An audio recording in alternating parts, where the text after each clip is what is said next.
It's also important to discuss what fire advocates get wrong. So there are a lot of big wins by going down the fire route, but you see certain problems again and again and again. So let's discuss them. Underestimating uncertainty. You can look at the market, you can look at what you're saving and put it into a calculator, and you see a straight line and it goes in one direction and it compounds, and you look at your number and say, great, I just need to do this and I'm fine. The element of uncertainty, and you see it that a lot of them will learn the mistakes the hard way on this. The DIY approach often leads to making simple mistakes as well. You see, when people start learning to invest, often the simplest investments, the most boring investments, are actually the ones you want to do. You could just invest all of your money in one fund that were widely diversified, and for most people, you're probably laughing. That's probably all you need. Whereas people who start getting into fire often start learning more and more and more about investing. And with that, they start thinking they need to do more things. They start thinking about, maybe if I know more, I can chase yield. And they look at higher risk investments, or they get tricked into scams because they're trying to DIY everything and look at what's new and what's happening. And you see this a lot with whatever is kind of the hot thing. You know, they might get into crypto, they might get into alternatives, they might get into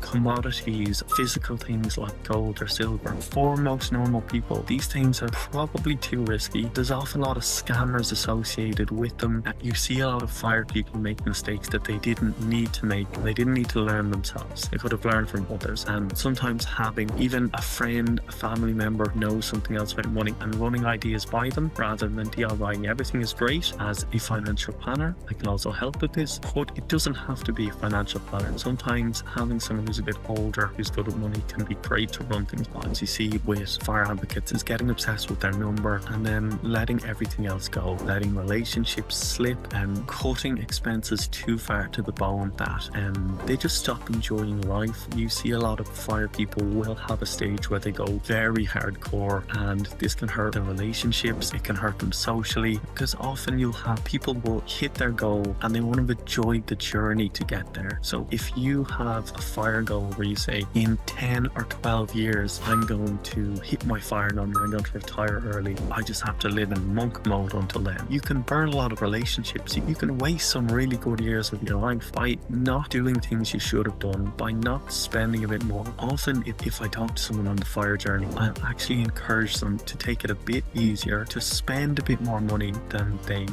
were planning to. And even if they have a goal and hitting a goal, that maybe they add 2 or 3 years to their goal as an idea so they can spend a bit more and enjoy more of their money on the way. What you can see by looking at some of the famous fire people online is a lot of them have achieved their fire number and had a bit of an existential crisis, because many of them, many of the great things they achieved fire by being extreme and being focused on one thing and cutting out other areas of their life. They had other problems, they had other issues going on, and they were so focused they ignored these, and they thought getting to their fire number would solve all of their problems. It's important to be aware of what's going on outside of your finances. You don't want to complicate things. A lot of fire people will overcomplicate things. They'll go deep into researching topics when actually, maybe you only need to read one investing book and you don't need to read 20 investing books.